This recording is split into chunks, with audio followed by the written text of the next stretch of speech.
Bien, muy buenos días. En primer lugar, manifestar que para mí es una gozada estar aquí, joder. Y es una gozada estar aquí en la primera escuela de verano de la Asociación de Economía Crítica. Y me parece que es un hito muy importante, un hito muy importante que debemos conseguir entre todos y fundamentalmente entre todos, los que estáis en la sala, que no solo permanezca, sino que se profundice, ¿no?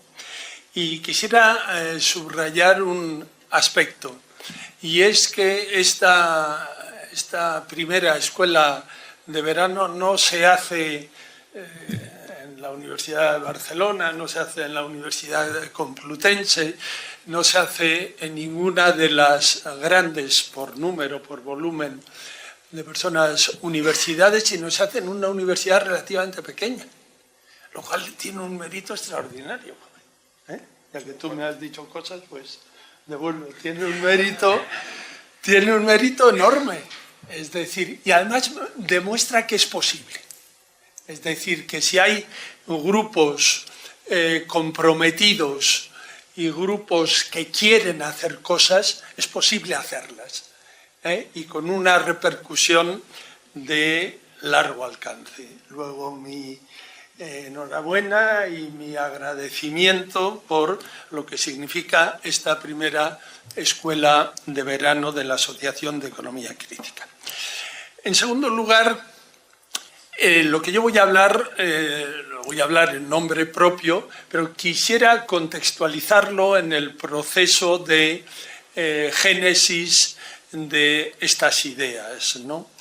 Y este planteamiento, que es personal en la exposición, tiene tras sí una urdimbre colectiva importante. Yo diría que el primer referente son las propias jornadas de economía crítica, que hacen ahora 30 años, me lo recordaba haciendo los números ayer Cristina, hace 30 años, y que, aunque Juan, por lo que me comentaste, Juan Torres, uno de los miembros, pues haga la autocrítica y la crítica de que podíamos haber hecho más cosas, yo también diría que la existencia de las jornadas de economía crítica en el panorama de la economía española ha sido importante, y que en 1987 apenas nos conocíamos. Es decir, no es ya que los enfoques críticos vivieran de espaldas unos a otros, que era verdad, sino que no había relaciones, eran muy pobres, ¿no? Entonces, la dinámica de las jornadas de economía crítica ha permitido un contacto, una interacción que me parece valiosa, pero que está en proceso, ¿no?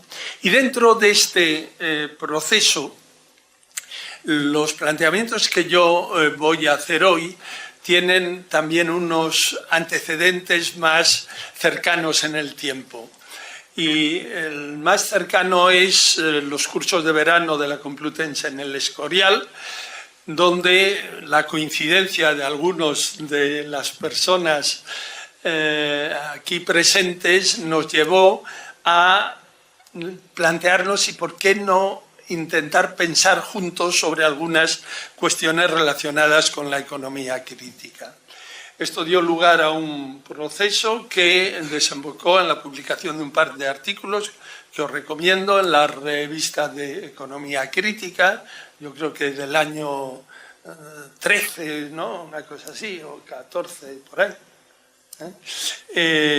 y que marcan un intento de diálogo y de interacción entre enfoques críticos procedentes de la crítica de la economía política, del marxismo, de la economía ecológica y de la economía feminista principalmente. Luego, a partir de ahí, ha habido desarrollos ulteriores. Uno es el que se plasma en el libro de la economía mundial, que es una plasmación concreta para el campo de la economía mundial de un esfuerzo más amplio de un grupo de personas procedentes de diversas universidades, fundamentalmente Valladolid, Barcelona y Madrid, en torno a pensar sobre la necesidad de una economía más articulada en su pensamiento crítico y que integre las distintas procedencias. Una economía integradora, una economía inclusiva sobre la que hay un proceso de trabajo, de seminario colectivo en marcha y sobre el que hay ya algunas publicaciones. Esto, por decirlo así, es las referencias necesarias para explicar lo que voy a exponer. Y lo que voy a exponer se centra mucho en la economía mundial. No es tanto en la economía inclusiva, que sobre la economía inclusiva hay algún otro material, por ejemplo, publicado en el Foro de Transiciones, el Construir una economía inclusiva e integradora, publicado este año y del que yo soy autor personal, digamos, pero lo que voy a hablar hoy es relativo a la economía mundial, que por otro lado es lo que he hecho toda mi vida. O sea, quiero decir, he dado 40 años clases sobre economía mundial, sobre economía política mundial y sobre globalización, etc. Y hay que reconocer que la economía mundial tiene un problema, y es que tiene todas las papeletas para ser un cajón desastre, porque puestos a pensar, es decir, cualquier actividad económica tiene lugar en el mundo. Luego podría estudiarse dentro de la economía mundial.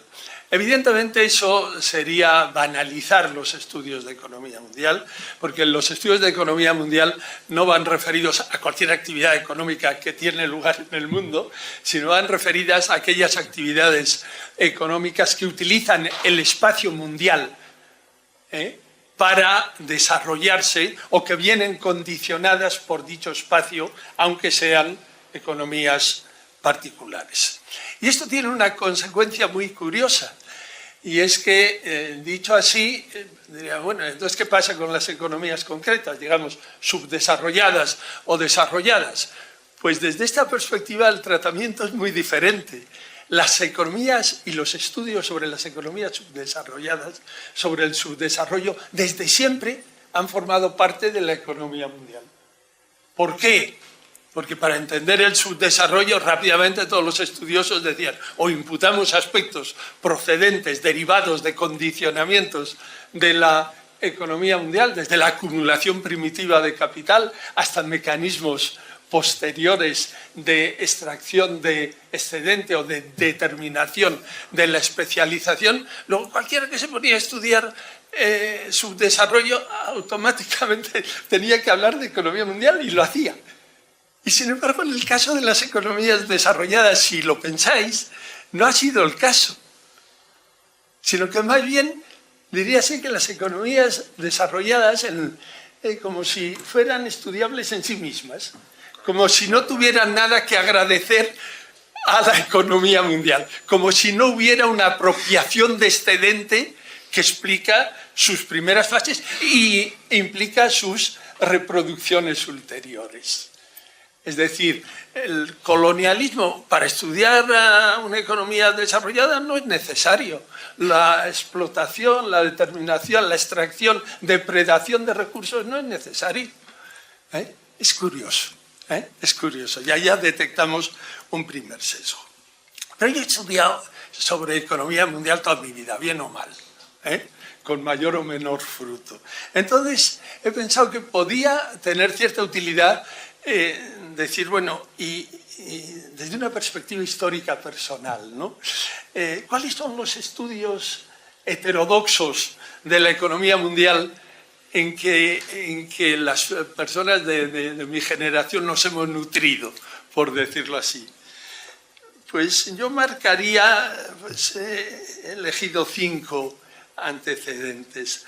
Uno primero está en los clásicos, es decir, evidentemente empezando por Smith, en la visita a la biblioteca histórica nos enseñaban una primera traducción de La riqueza de las naciones de no tanto una década veíamos, ¿no?, posterior a su publicación en inglés. Entonces Smith, las ventajas absolutas, Ricardo rápidamente con las ventajas comparativas, Marx y lo que está implícito y el herido por no desarrollado en su obra, pero que está latente. Y más tarde yo incluiría también, y no voy a utilizar los mismos nombres, pero probablemente me está refiriendo a lo mismo que hablaba Matías, pues Kalecki y el enfoque neorricardiano, ¿no? Que hoy día está término en desuso, pero que en su momento tuvo una plena vigencia. Pues de alguna forma nos alimentamos estudiando esas aportaciones inicialmente. Como en un segundo plano, rápidamente también, pues tiramos de las teorías del imperialismo, ¿no? Primera reflexión sobre el funcionamiento del capitalismo mundial que con poco dogmatismo introdujeron toda una serie de observaciones cruciales, ¿no? En primer lugar, la dimensión espacial, ponerla como crucial, los monopolios, el nuevo capital financiero, la exportación de capitales como nuevo nexo y el poder coercitivo de los países centrales, de los países dominantes, de los países imperialistas, como un instrumento sistemático, no anecdótico, sino sistemático para tejer no solo relaciones políticas, sino relaciones económicas. Y ahí, pues Hobson, Hilferdin, Rosa, Lenin, Bukharin, pues aportaron elementos que nos nutrieron y que fueron valiosos. En tercer lugar, citaría el estructuralismo latinoamericano, ¿no? La CEPAL, la relación real de intercambio, Prebisch, y elaboraciones ulteriores más vinculadas a la teoría de la dependencia. María José nos ha ayornado todo lo que tiene de virtualidad todavía ese enfoque, y la tiene, y la verdad es que nos influyó muchísimo, ¿no? En sus últimas versiones de teoría de la dependencia, Gunder Frank, etcétera, para reflexionar críticamente sobre alguien con el que se coincidía mucho. En paralelo con un cuarto enfoque, una cuarta mirada, yo creo que más o menos coetánea, era quienes ubicaban más la reflexión en la lógica del capitalismo mundial, ¿no? Y estoy pensando en Paul Baran, estoy pensando en Samir Amin, en quienes trataban de situar el funcionamiento en el sistema económico mundial. Y finalmente, y de forma ya un tanto controvertida, digamos, ya en los años, a partir de los años 70, los estudios de la globalización. Estudios de la globalización que para algunos los han leído diciendo esto es hacer el caldo gordo a los enfoques convencionales. Yo creo que no tiene por qué. Por lo menos se pueden hacer estudios de la globalización que entronquen con estos antecedentes y que no sean simplemente embellecedores del funcionamiento del capitalismo. Yo he intentado hacerlo en el libro Economía Política de la Globalización, el primero que con un enfoque ambicioso se planteó en España, y digamos, y todo esto son, miras para atrás y dices, pues estos son mis nutrientes, ¿no? Los que de hecho han alimentado la reflexión. Pero claro, lo que no te puedes es alimentar de la historia, ¿no? Y entonces tienes que pegar un frenazo y decir, bueno, sí, vale, pero ¿y ahora qué? ¿No? Y para pensar en la ahora qué, pues se puede hacer de diversas maneras. Y yo sugiero una, que la forma para contestar el ahora qué sería empezar diciendo, bueno, ¿y cuáles son, fuera ya de enfoques o de escuelas de pensamiento, cuáles son los grandes problemas de la economía mundial de nuestro tiempo? Porque si identificamos los grandes problemas, luego podremos dar el paso siguiente, es decir, ¿cómo los estudiamos? Y cómo los estudiamos desde lo que debe ser la función de la economía. ¿Cuáles son los grandes problemas de la economía mundial de nuestro tiempo. Simplemente voy a enunciar los que me parecen claves, y el orden no es indiferente, y la articulación entre ellos imprescindible.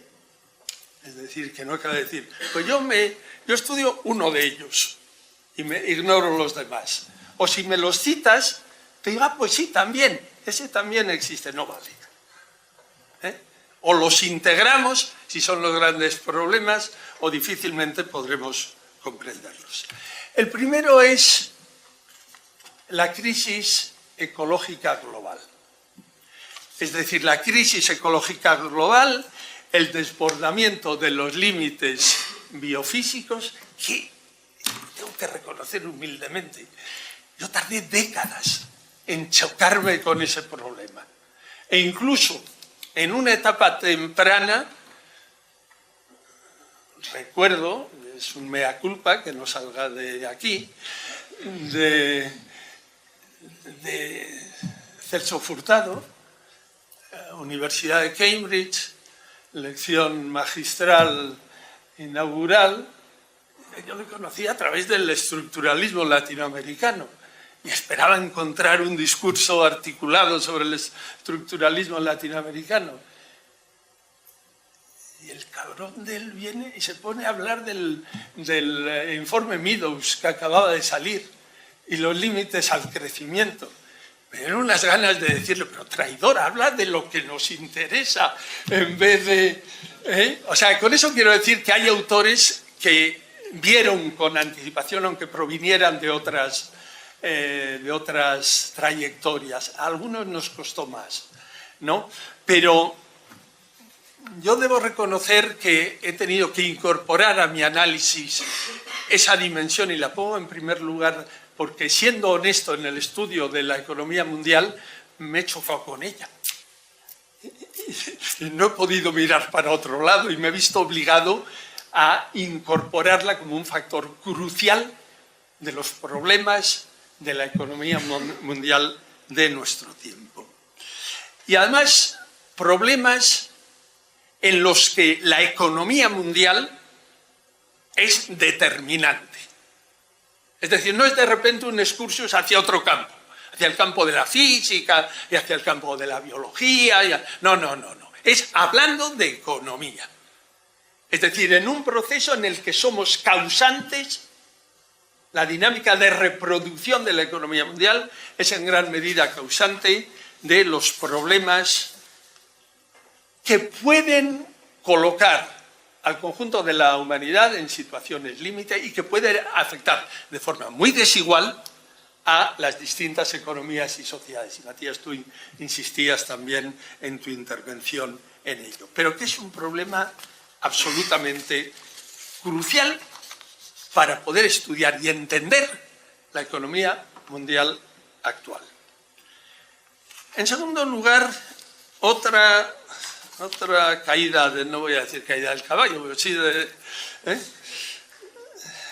que aceptada desde hace tiempo con benevolencia, sí, ese problema está ahí, pero con dificultad para incorporarlo al núcleo del análisis, que es los problemas de reproducción de la vida y de la crisis de los cuidados desde la perspectiva de la economía mundial. No me estoy de repente poniendo feminista. No salgo de mi campo. Desde la perspectiva de la economía mundial. Es decir, para entender la economía mundial actual hay que entender que la problemática de la reproducción de la vida y de los cuidados se ha globalizado y necesita y utiliza la economía mundial para poder resolverse.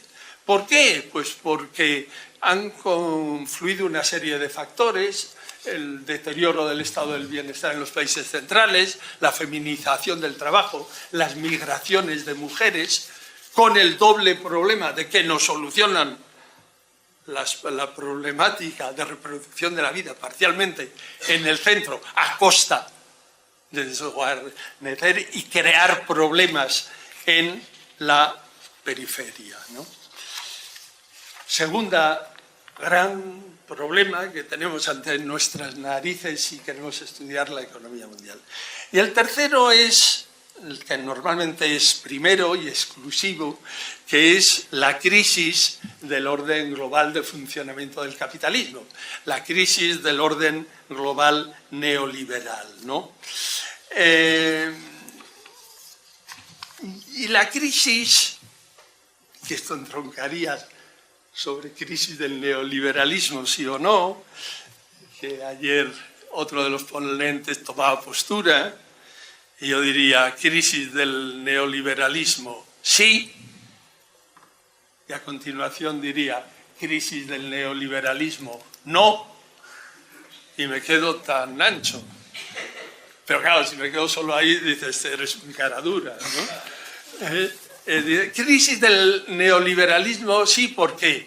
Pues porque el neoliberalismo no está sabiendo solucionar lo que se le puede pedir desde la lógica del capitalismo a un orden social, que es que consiga acumular, crecer y crear una cierta distribución no para los desposeídos, sino para los capitalistas, los asalariados que están entroncados con los capitalistas. El orden social neoliberal, ni siquiera en términos de capitalismo, funciona bien. No ha sido capaz lo que fue capaz, por ejemplo, el orden social del posfordismo, que marcó las décadas inmediatas a la Segunda Guerra Mundial. Desde ese punto de vista, es un fracaso. Es decir, crea un capitalismo que solo puede vivir en la depredación, en la desposesión, en la expulsión, en la financiarización, y eso es un hecho. Pero a la vez no está en crisis. ¿No está en crisis en qué sentido? Que a ellos les va muy bien. Es decir, que a los grupos de intereses que están detrás del planteamiento neoliberal no están agonizando. O sea, es una banalidad, pero cada día son más ricos, cada día pueden vivir mejor, cada día tienen más control y más sofisticado control sobre muchos procesos, han conseguido interiorizar sus valores y su visión del mundo en quienes tienen unos intereses objetivos opuestos, y desde esa perspectiva decir, chicos, habéis tenido éxito. O sea, decir que estáis en crisis es un poco un eufemismo, ¿no? Luego hay que combinar las dos cosas. Entonces, si asumimos que estos son los grandes problemas de la economía mundial, la cuestión es decir, bueno, y entonces, como estudiosos de la economía mundial, ¿cómo abordamos el estudio de la economía mundial? Porque da la impresión de que los problemas son distintos de los que percibíamos al menos hace 40 años, o hace 30 años, o incluso hace 20. Entonces, ¿cómo estudiar mi propuesta, mi sugerencia, la economía mundial? ¿Qué tiene que hacer? ¿Qué tiene que asumir? ¿Qué tiene que analizar? Pues yo sugeriría que tiene que tomar en cuenta 5 aspectos. El primero es identificar y estudiar las grandes relaciones económicas que atraviesan el mundo, que tejen las relaciones que influyen en la economía. Y podríamos decir, ¿eso lo ha hecho siempre? Pues no, no es verdad. Es decir, si somos consecuentes con lo que hemos dicho, dentro de las relaciones económicas que hay que estudiar, evidentemente habrá que incluir las relativas a la dimensión ecológica y las relativas a la dimensión relativa a la reproducción de la vida. Con sus diversos matices. Habrá que aceptar que los ecosistemas no es una cosa rara que les interesa a otros, sino que nos afecta y les afectamos. Habrá que aceptar que la economía, nuestra querida y central economía, es un sistema abierto, diría más, un subsistema abierto, con todas sus implicaciones. Que hay límites, que hay umbrales, es decir, hay que aceptar desde la economía muchas cosas que no estamos acostumbrados a aceptar y que no pertenecen a nuestra tradición. Pero si reconocemos que ese problema está ahí, tenemos que hacerlo, si queremos hacer estudios serios de economía mundial. Y lo mismo digo en lo de la reproducción de la vida, es decir, pues el ámbito doméstico es el ámbito doméstico, que se ocupen pues sociólogos, no sé, psicólogos o antropólogos o no, pues vemos que para la reproducción de la existencia social e incluso desde la perspectiva de la economía mundial tenemos que estudiarlo, sin dejar de ser estudiosos de la economía mundial, sino precisamente por serlo. Y habrá que incluir lo que tiene de dimensión de género, de presencia del patriarcado, que nos incomoda porque nos saca, joder, dices, oye, pero si bastante jodido lo tenemos, bueno, bastante mal lo tenemos para entender el capitalismo y sus relaciones, ¿no? Digamos, ahora las relaciones patriarcales, no nos agobiemos innecesariamente, pues nos agobiamos, pero porque tenemos que agobiarnos si queremos entender, ¿no? Y luego tenemos también dentro de las relaciones que estudiar los distintos momentos de la actividad económica. ¿Qué pasa? Dice, ya entramos en terreno conocido, la división internacional del trabajo, sí, tenemos que estudiar el comercio, pero como ha dicho muy bien María José, tenemos que estudiar también la producción, que no estábamos acostumbrados a estudiarla en los estudios tradicionales de economía mundial, y tenemos que estudiar las finanzas y el dinero y la totalidad de los momentos, ¿no? Y luego, paso rápido, además de relaciones, segundo bloque, tenemos que estudiar a los actores que intervienen en la economía mundial. Entonces ya dice, bueno, claro, pues ya está, eso de nuevo, terreno cómodo, los estados, el poder estatal, la capacidad reguladora de los estados, sí. Pero tenemos que estudiar también el deterioro de los estados, la aparición de uniones, áreas económicas, que nos lo digan a nosotros, pertenecientes a la eurozona y a la Unión Europea, si vamos a tener que estudiarlo o no. Y tenemos que estudiar a otros sujetos, las empresas transnacionales, indudablemente, porque si no, las cadenas de valor, etcétera, necesitan entrar en ese territorio y necesitamos que algo, no todo va a ser negativo, también incorporar los movimientos sociales de ámbito mundial que han tomado conciencia de cosas y que dicen cosas y que se hacen presentes en cosas. Tercer bloque, tenemos que estudiar unidades territoriales significativas. ¿Cuál es la unidad adecuada de análisis? Es decir, y ahí tenemos que estudiar a países y tenemos que estudiar a ciudades y tenemos que estudiar globales, sobre todo, no las que... y para estudiar cómo se insertan en el conjunto de los procesos. Y para estudiar cómo se insertan tendremos que estudiar todas las relaciones que hemos citado. Dice, no, yo solamente estudio el comercio o la posición en las finanzas. Pues no. También tendrás que estudiar la huella ecológica o el metabolismo físico en relación al resto del mundo. Si somos consecuentes con lo que hemos dicho.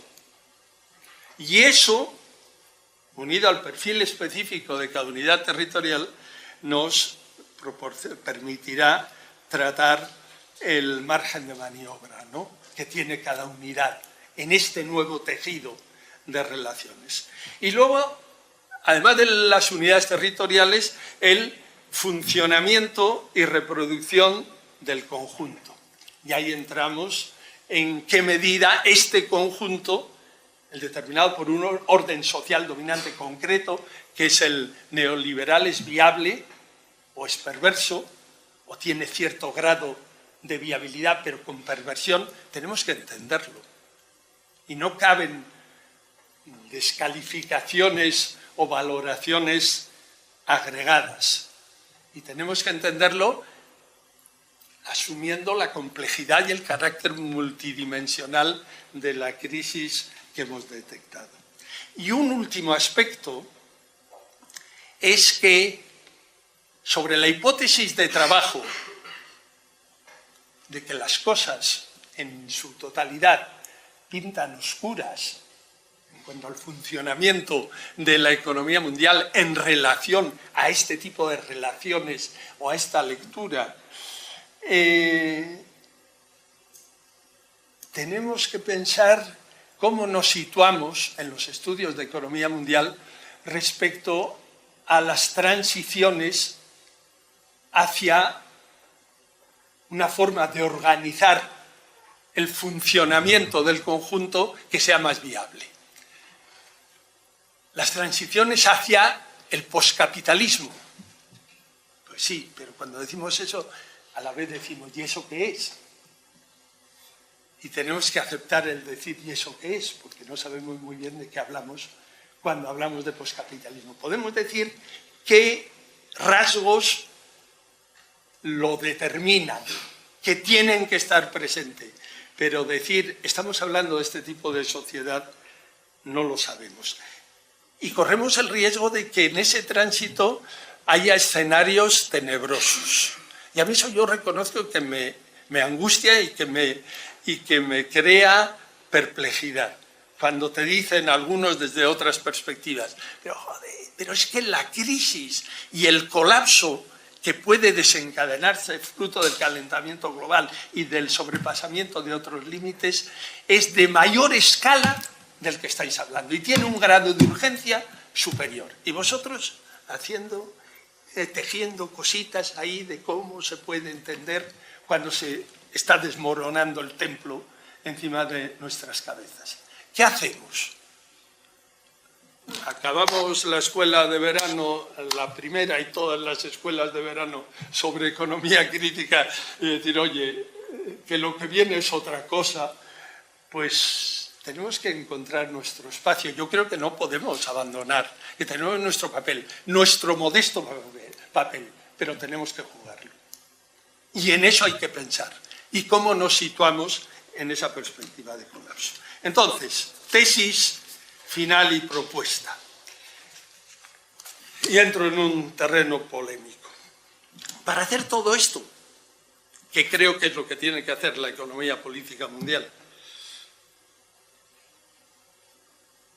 yo considero que esto no se puede hacer con los términos tradicionalmente propuestos por la ortodoxia. Esto no se puede hacer desde un enfoque marxista si se lee en sentido restrictivo.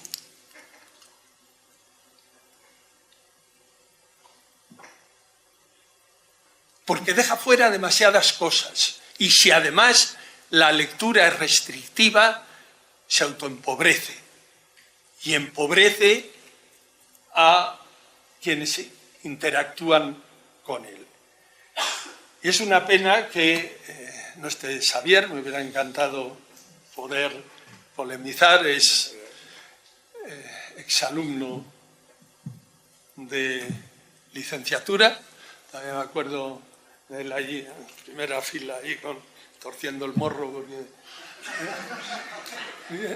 yo venía de Centroamérica, de haber estado tiempo en los primeros momentos del gobierno sandinista, de asesorar, y eso me daba un cierto, bueno, pues no debe ser tan carca y tan.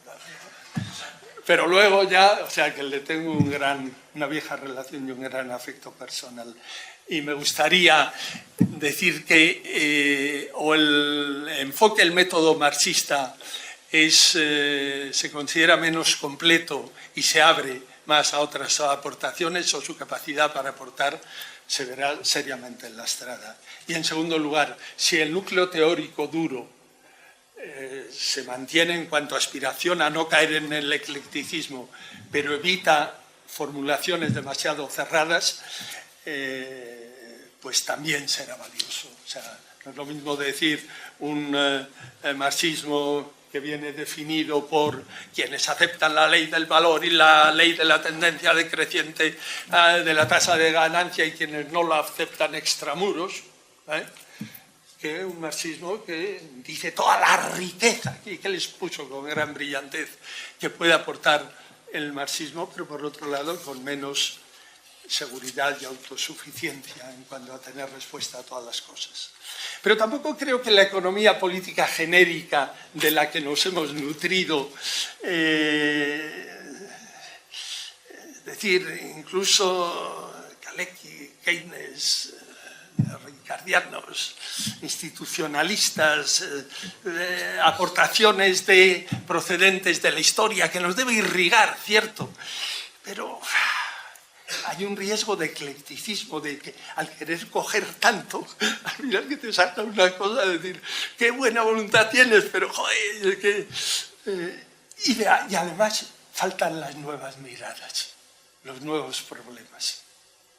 Es decir, y como vengo hablando de las nuevas miradas y nuevos problemas, y de lo que se trata hoy es no de hacerme amigos, sino de decir lo que pienso, voy y digo la segunda tesis, que es que no creo tampoco que desde las nuevas miradas heterodoxas, si se utilizan unilateralmente, haya respuesta para la complejidad de problemas de la economía mundial.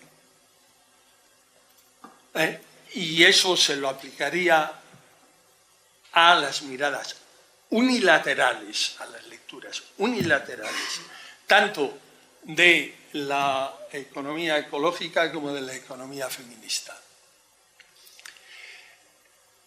Y no va para nada contra la capacidad, la riqueza de aportación de ambas aportaciones. La pertinencia de sus aportaciones es a todas luces necesaria, imprescindible, pero la suficiencia de la aportación creo que no se da.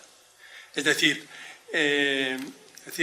y desde una mirada de economía ecológica yo puedo entender e interpretar la totalidad de lo que he considerado que son los grandes problemas de la economía mundial actual. Pues creo que no. O desde una mirada de género que desvela, hace aflorar algo que habíamos ignorado y que es crucial. Es crucial incluso, por ejemplo, para algo que decía Xavier, el desarrollo de las fuerzas productivas. El desarrollo de las fuerzas productivas, que desde la crítica de la economía política y de la economía marxista, de cuya tradición provengo, lo hemos dado por supuesto y habría que cuestionarlo. ¿En qué medida, si imputas la aportación oculta, no contabilizada del ámbito doméstico y de reproducción de la vida, a ver si el capitalismo ha sido tan brillante? Simplemente por su capacidad de desarrollo de las fuerzas productivas. O si imputas la depredación que ha hecho de recursos no renovables y de construir como normalidad lo que es excepcionalidad de la etapa de los combustibles fósiles, a ver si ha sido el capitalismo con su capacidad deslumbrante de desarrollar las fuerzas productivas. Habría que someterlo a discusión. Entonces, ¿hay alguna propuesta? Pues yo diría que sí, sobre todo si hay muchos doctores, jóvenes doctorandos, investigadores actuales o en potencia.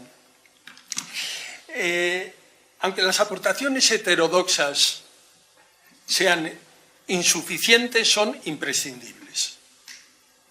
Es decir, pretender entender la economía mundial actual sin la aportación de la economía marxista, abierta, no ecléctica, abierta, me parece que no es posible, porque nos permite entender cosas que si no percibiríamos como epifenómenos mal enlazados. Sin la comprensión de la economía ecológica, de que el sistema capitalista y la economía en general es un subsistema que tiene que respetar límites biofísicos y que hay umbrales que no son económicos, pero que se ven afectados por el comportamiento económico y que a su vez le afecta. Sin imputar eso, no entenderemos nada. Y sin imputar que la producción y reproducción de la existencia social, la aportación de bienes y servicios que ocultos, invisibles, pero reales, imprescindibles, es necesario entenderla. Y en este último caso, yo diría, en el caso de la reproducción de la vida, diría, tal vez tenga más dificultad que la dimensión ecológica para ser imputada, en el siguiente sentido, que es más fácil decir, de acuerdo, ha tenido importancia en la historia, oculta, negada. De acuerdo, tiene importancia en la vida actual, pero en fin, no es un elemento determinante en ebullición en este momento. Sin embargo, si incorporamos la perspectiva de transiciones y que el mundo que sale de lo que existe es un mundo inviable a término. ¿A qué término? Inviable a término. El orden que se vaya a crear, si quiere tener sentido, el orden que supere, que se construya sobre los escombros de lo actual, o está impregnado de valores que se dan en el ámbito de reproducción de la vida y que hemos ignorado, o difícilmente construiremos un orden digno de la condición humana y de ser vivido. Luego, desde esa perspectiva, cobra una relevancia un poco enorme. Es decir, son imprescindibles para entender, son imprescindibles para proyectar con fundamento lo que es posible y para impregnar con sus planteamientos las transiciones hacia otros escenarios. Ahora, ¿y cómo lo hacemos? Pues está por hacer.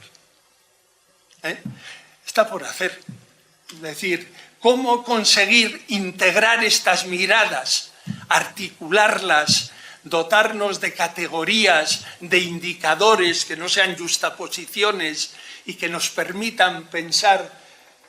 Pues es el desafío que tenéis.